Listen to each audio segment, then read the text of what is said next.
Hello dear students. Today we will discuss about a new poem, means fifth poem of your poetry section, and the poem is A Lament, composed by P.B. Shelley. So students, before beginning the poem, we will go through a short intro about this poem. Now students, देखिए ये जो poem आपकी दी हुई है ये आपकी fifth poem है और बहुत ही छोटी सी पोएम है. इट मीन्स इसमें केवल आपको 2 स्टैंजाज, जैसा कि आप इमेज में देख रहे हैं, तो इसमें केवल 2 स्टैंजाज आपको पढ़ने हैं. तो पोएम पढ़ने से पहले हमें देखना है कि पी.बी. शैली ने इस पोएम में क्या कहना चाहा है. इट मीन्स क्या है कि छोटा सा इंट्रो हम इसके विषय में जान लेते हैं, फिर हम पोएम को पढ़ते हैं. तो देखिए, सबसे इम्पॉर्टेंट पॉइंट आपको याद रखना है कि पोएट जो पी.बी. शैली हैं, उन्होंने इस पोएम में खुद को एक निराशावादी व्यक्ति के रूप में प्रकट किया है. निराशावादी मीन्स पेसिमिस्टिक के रूप में उन्होंने खुद को प्रकट किया है. नाउ अब उन्होंने क्यों पेसिमिस्टिक खुद को कहा है, क्यों वो निराशावादी हो गए हैं? क्योंकि उनका कहना है कि इस पोएम में, ये जो पोएम है, एक तरह से जो यंगस्टर्स होते हैं, युवावस्था जो होती है, उसमें उसके जो लॉसेस होते हैं, जो हानि होती है, उसके विषय में दिया गया है इस पोएम में. तो पोएट ने इसमें एक युवावस्था की जो हानि है, लॉसेस होते हैं युवावस्था को, उसके बारे में बताया है. पोएट कहता है कि एक अवस्था में परिवर्तन अवश्य ही होते हैं. मीन्स बच्चा छोटा होता है, फिर बड़ा होता है, तो हर अवस्था में जो हर स्टेजेस आती हैं उनमें परिवर्तन, चेंजेस आते ही रहते हैं. तो मनुष्य को, इंसानों को इन परिवर्तनों को झेलना होता है. क्योंकि बच्चा होता है तो उसको दूसरी परेशानियां होती, थोड़ा और बड़ा होता है तो वैसे. तो इस तरह से स्टेज बाय स्टेज इंसान की लाइफ में प्रॉब्लम्स आती रहती हैं और इंसानों को उसको फेस करना पड़ता है. तो इस पोएम में पोएट जो है वो आत्मविश्वास की हानि जो होती है उस पर दुख प्रकट करते हैं. मीन्स कहने का क्या हुआ कि युवावस्था को उन्होंने ज़्यादा इसमें फोकस किया है. तो युवावस्था जो होती है, जो यंगस्टर्स होते हैं, उनको ज़्यादा प्रॉब्लम्स फेस करनी पड़ती हैं. प्रॉब्लम्स क्या फेस करनी पड़ती हैं उनके सामने? क्योंकि वो बिल्कुल एक ऐसी स्टेज होती है जो बिल्कुल डिफरेंट स्टेज होती है. सबसे ज़्यादा उनको संभलने की ज़रूरत होती है और इस तरह से फीलिंग्स में भी उनके चेंजेस आते रहते हैं. तो इन सब चीज़ों को पोएट ने अपनी पोएम में कहा है. तो चलिए हम सबसे पहले पोएम के फर्स्ट स्टैंजा को देखते हैं. फर्स्ट स्टैंजा है आपका, ओ वर्ल्ड, ओ लाइफ, ओ टाइम. यहाँ पे आप देख सकते हैं मार्क ऑफ एक्सक्लेमेशन लगा हुआ है. इट मीन्स आपको क्लियर हो रहा होगा कि ये कौन सा फिगर ऑफ स्पीच है, अपॉस्ट्रॉफी. नाउ देखिए, ओ वर्ल्ड, ओ लाइफ, ओ टाइम, क्योंकि तीनों क्या हैं, तीनों ही जीवित नहीं है. मीन्स क्या है, ये एब्स्ट्रैक्ट हैं, ये लाइफलेस है. मीन्स एब्स्ट्रैक्ट एक तरह से हम कहेंगे. तो एब्स्ट्रैक्ट चीज़ों को यहाँ पे लाइफफुल बना रहे हैं पोएट. तो क्या कहा जा रहा है यहाँ पे, ओ वर्ल्ड, ओ लाइफ, ओ टाइम. मीन्स इसमें अपॉस्ट्रॉफी फिगर ऑफ स्पीच का यूज़ हुआ है. तो पोएट यहाँ पे कह रहे हैं कि ओ वर्ल्ड, ओ लाइफ, ओ टाइम. मीन्स ओ संसार, ओ जीवन, ओ समय.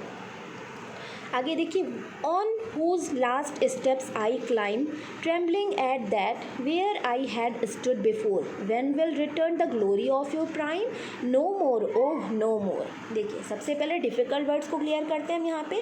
स्टेप, फर्स्ट लाइन है स्टेप में होता है कदम, जिस मार्ग पर हम चल रहे होते हैं.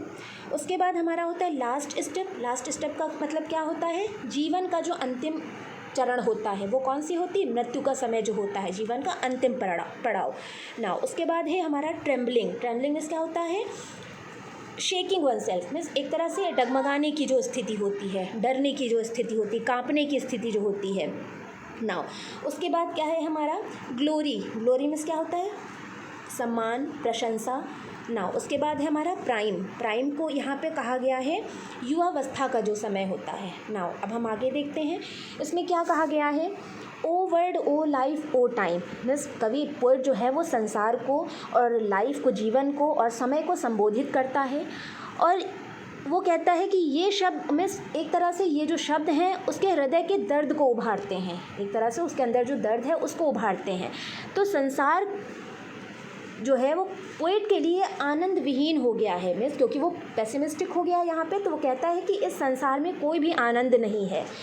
कहता है on whose last step I climb. क्या कह रहा है यहाँ पे कि एक तरह से वो पेसिमिस्टिक होके कह रहा है कि संसार, जीवन और समय सभी निरर्थक हैं।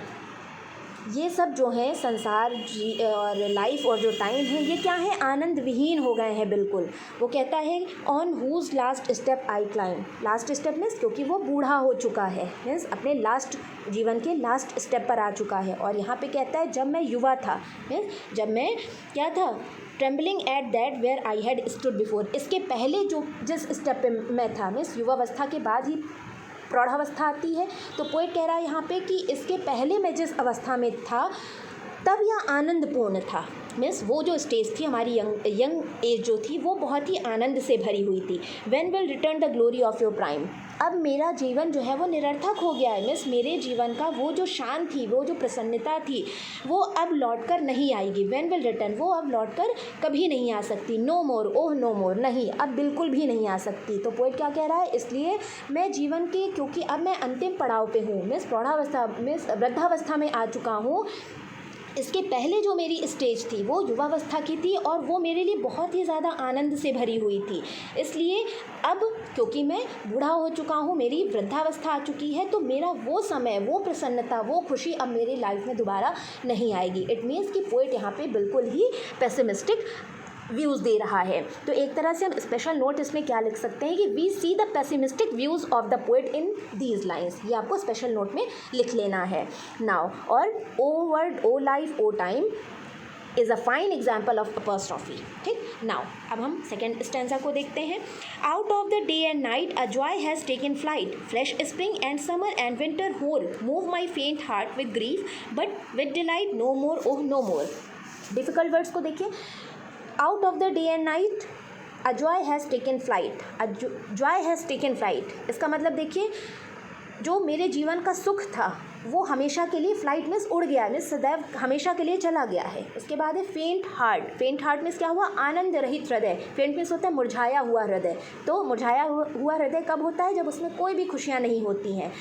नाउ आगे डिलाइट, डिलाइट में आपको पता है खुशी, प्रसन्नता होती है। नाउ फिर से पोएट जो है वो पेसिमिस्टिक व्यूज़ दे रहा है यहाँ पे, और क्या कहता है कि युवावस्था